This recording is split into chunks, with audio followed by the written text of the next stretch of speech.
What's good, people? It's Joshua from Joshua Chubb Photography, back again with another video. And in today's video, I'm going to be giving you guys 2 reasons, well, it's really like 2.5, but 2 reasons to shoot RAW plus JPEG. And so it seems like there's been a lot of debate in the community regarding whether you should shoot in RAW, whether you should shoot in JPEG. I say shoot both, and here's why.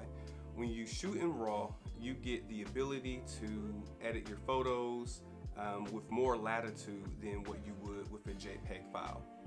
For example, if you have an overexposed photo, you are very much more likely to recover the highlights in a RAW image compared to trying to recover those same highlights in a JPEG image.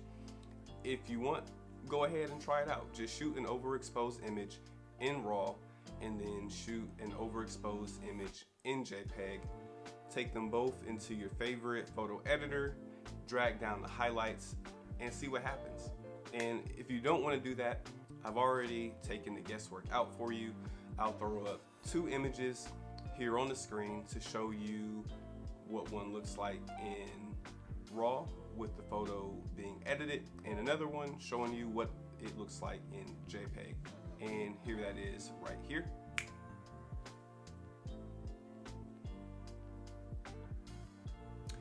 And so obviously you can tell there's a big difference. And the reason why I recommend shooting in RAW plus JPEG, because not every single time will you be able to adjust your camera settings to get the exposure right before taking the picture. There might be some moments where, hey, this moment's going to pass and I got to get the camera on, I got to snap the photo. No matter what the image looks like, I have to at least capture the moment. So if you shoot in RAW plus JPEG, you get that latitude to be able to edit the image later.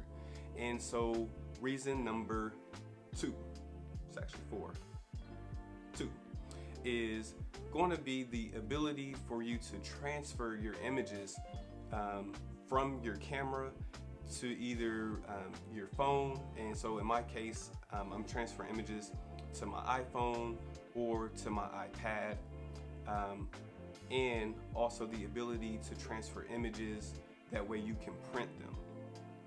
And so for me personally, I use Capture One as my editor, my RAW editor. I do not use any Lightroom, any Photoshop. I don't use anything by Adobe.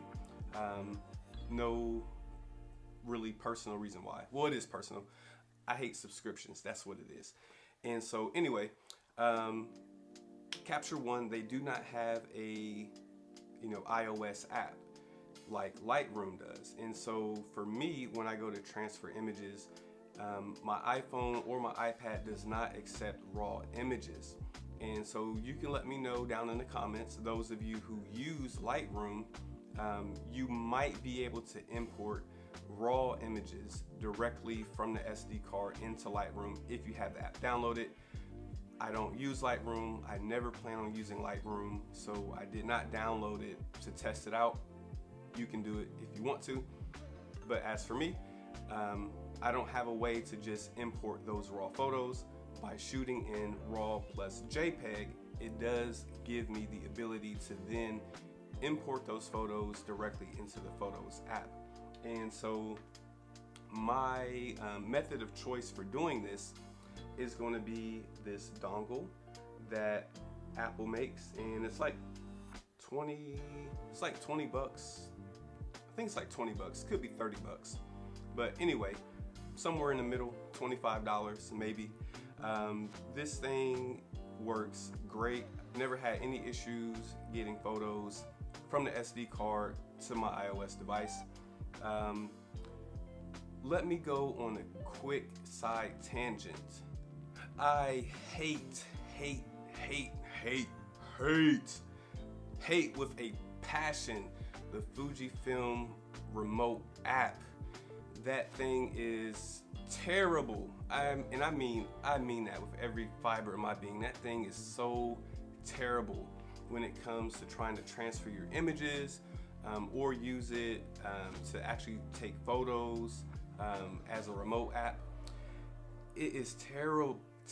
Fuji, please, for everything that is holy, please redo that app. It's horrible. And I hate saying that. I hate saying it, but hey, it has to be said. It's already been said. Please, please, please fix it. So for those of you who saw my last video, I was telling you that I was going to be second shooting a wedding with my friend Will. And I asked him, I said, hey, you know, if you want, I can bring my Instax printer, print out some photos as a, you know, unique little gift for the groom and the bride. He said, sure, let's do it. Cool. So I'm there shooting images, obviously. We get a break, it's dinner time, so I'm eating, and I'm trying to take this time to actually print photos. And so I printed a test photo, and the printer I had with me was the Instax SP2 that does the mini photos. And so I connected my camera directly to the printer, so I didn't need to go through my smartphone, but the image printed out upside down. And so what I mean by that is the border, and this isn't the image obviously, but the border was up here and the image was this way. So it's basically it printed upside down. And so I was like, oh crap, the image is upside down. Another side note, so I used to have the SP3, and the SP3 will print out images in a square format. And so the border is down here. And so the problem was, I kind of forgot. So on the SP3, if you hold the camera this way to take images, then the photo is going to print with your border at the bottom here. However, on the SP2, which prints the mini images, by holding the camera this way, the image is upside down. So I would have to hold the camera this way in order for my image to be vertical and have the border at the bottom. So I didn't want to personally print all the photos upside down with the border at the top. So I was like, okay, cool. I'll just, you know, transfer the images. Well, my fault, I forgot to bring my adapter. So I had to try to rely on the Fuji app to move those images from my camera to the to my phone. And so obviously I was in RAW with JPEG, as I'm, you know, obviously making this whole video about. However, I could not for the life of me get it to work. I restarted the camera, I restarted my phone, I even erased the app completely, re-downloaded it, and hooked my phone back up to it, and it would not work. And so basically what I ended up doing is just printing the images upside down. And so in a critical moment, yes, it was on me because I forgot to, you know, to bring the adapter, but the app, it should work. I mean, it doesn't even work. Like, my camera's firmware is up to date. I have no clue why it would not work. It would literally just say connecting, connecting, connecting, connecting, connecting. It was so frustrating. So I delivered the photos upside down. Of course, they still appreciated the gesture of it, but personally, I was disappointed. I was really disappointed by it. And so that is the second reason though why I shoot RAW plus JPEG. Sorry about the little tangent there. And the second and a half reason is because I was saying, hey, obviously I print photos. I love printing photos. It is one of my favorite parts of photography. And so these prints are on the new Instax Link Wide printer. Video coming on that soon. Let me know if you want to know anything about it in the comments down below before I make the video. But yeah, so I have the Link Wide printer. I had the SP2, which actually I just sold the SP2. So I'm going to, you know, be in the Instax Wide land for a little while. And since I have the XS10, I am able to print directly from the XS10 to the link wide. Hopefully Fuji will add the ability for all the cameras to do that in the future. But yeah, so I print there, and I also have a Canon Selfie 1300 that prints 4x6 photos. And so on that, it does not accept raw photos. So if it has a slot for the memory card, you put the memory card in. If it's just a raw photo, it'll say no images found. Has to be in either raw plus JPEG or obviously JPEG. Same for the Instax printers. The files have to be raw plus JPEG or JPEG. Now with Fuji, the thing that I do like, you do get the ability to convert your images from raw to JPEG in camera. However, if there are a lot of images that you actually want to shoot and print, it's a little bit cumbersome to go in the camera, find the photos, convert it over, and then then go back and print all of the photos. I'd rather just have it in raw and JPEG and then just print right there on the spot.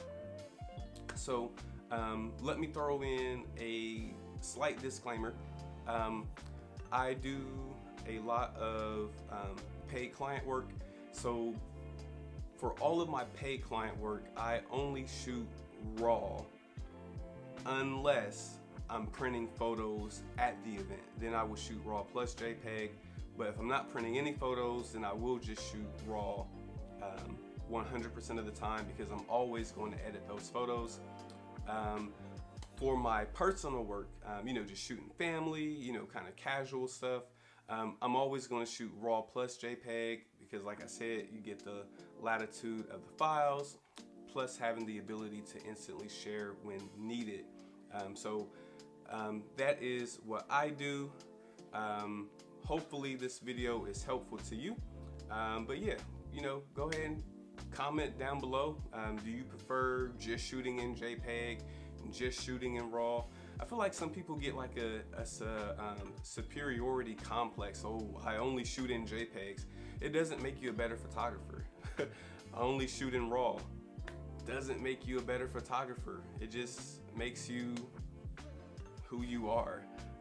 So anyway, guys, that's it for this video. And until the next time, I will see y'all in the comments. Peace.